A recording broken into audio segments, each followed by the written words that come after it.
Leszek Bleschinski is a Polish artist based in London. For At Play 2012, he's showing personal puzzles. One puzzle-solving strategy is to use the picture as a guide, but personal puzzles are black on both sides, and the picture, which should help us, is black as well. A puzzle is a problem which you need to solve, like in real life. In this particular piece, the primary engagement is through play. The viewer becomes the participant by engaging in solving the puzzle. Things that are initially impossible to achieve become possible. More often than not, we find that the only real obstacle is our own imagined limitation. Generations of children have enjoyed building sandcastles at the British seaside. This process of play through construction and forming is part of making sense of the world. Inside these resin sandcastles, images of happy family memories are illuminated. They recall the nighttime seaside illuminations, and the nostalgic photographs bring a sense of loss and sadness.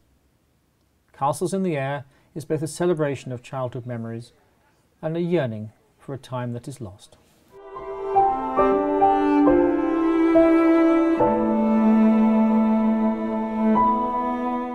I suppose for Slip and Sponge I'm playing with the people who take part as much as they're playing with me. I'm putting myself in harm's way and seeing what the response will be. I'm trying to tempt them into thinking I'm an object and I want them to go for it. It looks fun and even silly, but there is a dark side to what's going to happen, even sinister perhaps. They may choose to play by the spirit of the Olympics, or they may choose to try to inflict maximum damage. I'm looking for it to be a cross between a village fete, a freak show, and being in the stocks. Irresistible, horrible pleasures that linger in the memory, I hope.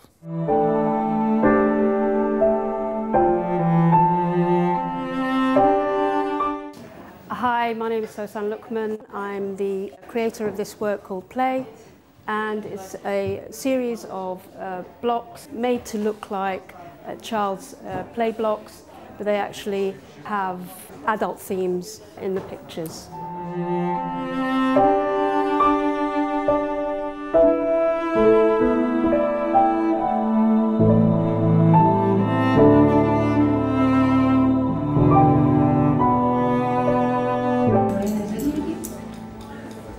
My name is Andy Chappell. I'm a sound artist and composer. My contribution to At Play will be at the South Hill Park Private View. I'm going to see if I can get people to join in some games and nearly musical activities. To make this happen, I'm going to be using two things I know, free improvisation and teaching Qigong, and thinking about two other things, Fluxus and children's entertainers. I hope people who take part will find a safe space in which to experience the idea that possibilities for play are lurking below the surface of any situation.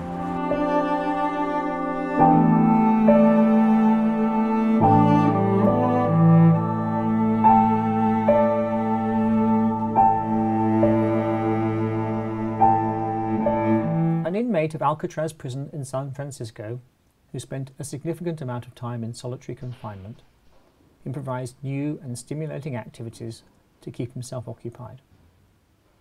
The pitch-black isolation cells that housed the inmate led him to invent a new game. He would pick a button from his uniform, toss it up in the air and spin around 10 times before trying to find it by crawling around on the floor. This game was a coping mechanism in a hostile environment. Play came to the rescue of a mind in danger of wastage due to lack of stimuli.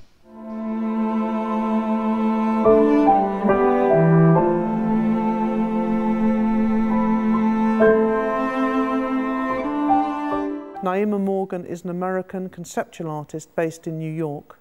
She's inspired by rule and process-based cultural media.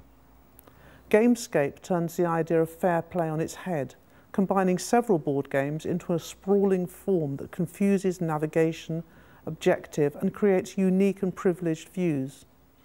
The graphic object curiously looks both architectural and biological. Her other contribution to the exhibition is equitable distributions. This participatory installation is based on an ancient puzzle. In the modern incarnation, the the puzzle adopts the theme of resource distribution. The goal is to connect all 3 homes to all 3 utilities without crossing lines. Viewers are invited to play by drawing directly on the gallery's wall using charcoal. My name is Nick Kennedy. I'm a visual artist based in Newcastle upon Tyne. I'm exhibiting 2 drawings on paper. The spinning top drawing, fail number 1, is made with a device that spins on the point of a pencil. With each spin of the top, a delicate spiralling formation is traced across the paper. The drawing could be seen as an exercise in control, as I battle to influence this chaotic method of mark making and keep the top within certain limits. Eventually I lose control. Dice drawing number 3, 50 and 3, 6, 9, 8, represents another body of work which deliberately incorporates an element of chance. A die is rolled several thousands of times until a predetermined endpoint is reached. A handwritten number marks the finishing position of each roll. What's left is a record of this process, a document to both the ritual of making and to the forces which influence it.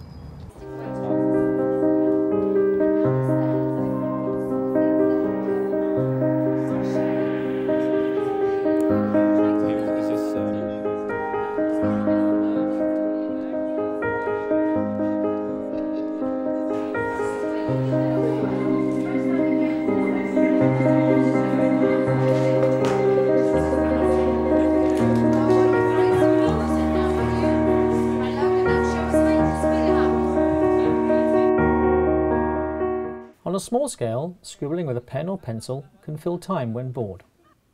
However, when it is done on a large scale or as a dense area, it is time-consuming and repetitive in its nature. The act becomes boring. This sets up a paradox. A playful activity that is supposed to relieve boredom causes it, thus defeating its objective. On a windy, rainy day, Ford sits inside attempting to chip a tiddlywink into the lens of an upright camera. He has no idea how difficult this task is. The duration of the film is unplanned, but it ends when he succeeds. Hi, I'm Guy and I'm a teacher and an artist. The work that I have at this exhibition forms part of a large body of work that deals with evidencing resistant behaviours in schools. These are state schools located in the South London region. For the last 15 years, I have worked as a general teacher in over 150 different schools. Whilst I was teaching in these schools, I noticed a lot of resistant and unsettled behaviours. I noticed a range of playful, resistant behaviours that were specific to age, gender and location. I think that the work that I have here demonstrates an interesting range of unusual off-task activities. What concerns me is that the nature of some of these pieces could be seen to imply a low degree of general well-being amongst our school pupils today.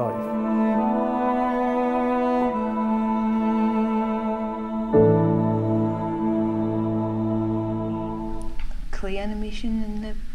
Within her practice, Kim Walker focuses on the incongruous, in making the familiar unfamiliar and highlighting beauty within the everyday. She creates settings in which the mundane and the ordinary gesture can suddenly invoke existential and poetic meanings. Her work frequently presents a stripped version of events, with characters, actions and situations frequently becoming ambiguous and isolated. This treatment allows the work to fluctuate between a document and a fictionalisation of the event.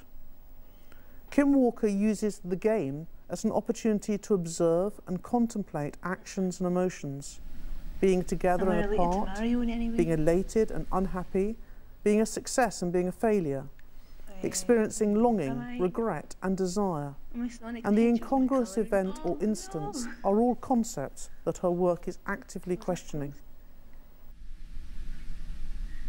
An animal video game.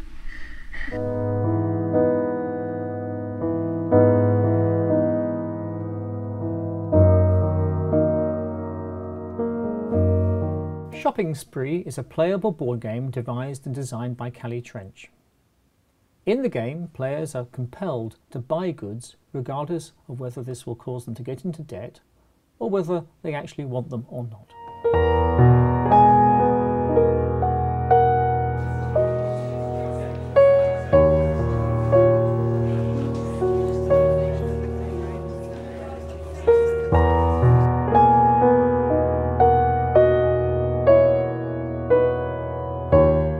Connect is Martina O'Shea's first video piece. It combines her love of movement with an investigation into meditation, life cycles and psychological states. This playful piece starts with a lone silhouette of a hooper, who is shortly joined by 5 other hoopers. Through their hypnotic movement, they create the pattern of a seed of life in a subtle, orgiastic fashion. This video serves as a reminder that all is connected in life.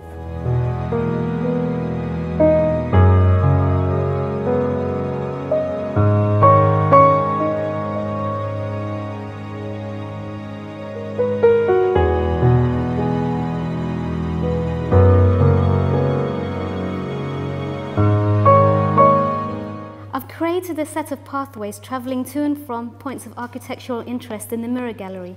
For example, from mirror to door, from fireplace to heater, and from door to door. There are 6 pathways in total, and each of them is colour-coded. The pathways are made by placing colour masking tape along the edge of the wooden parquet floor tiles. This creates a herringbone or textile-like pattern across the floor. The pathways follow a number sequence, and so they are not direct routes from A to B, but invite visitors to detour down and across the room. People can walk on and navigate the interlocking routes, jumping from one colour to another, go back and forth and start again as they travel across the labyrinthine courses.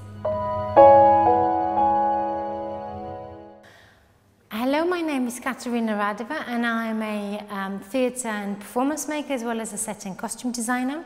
My work usually explores quite a lot of political issues. However, with Kitty Has No Pity, The Art of Not Giving Up, it's a very playful piece which is based on a childhood dream, and the participation is a really big part in that piece. We fear that she's just too fat to be in the team. So, unfortunately, we'll have to let her go. I remember running out of that training hall faster than I had run any street up or down. After that, I don't remember much. Thank you.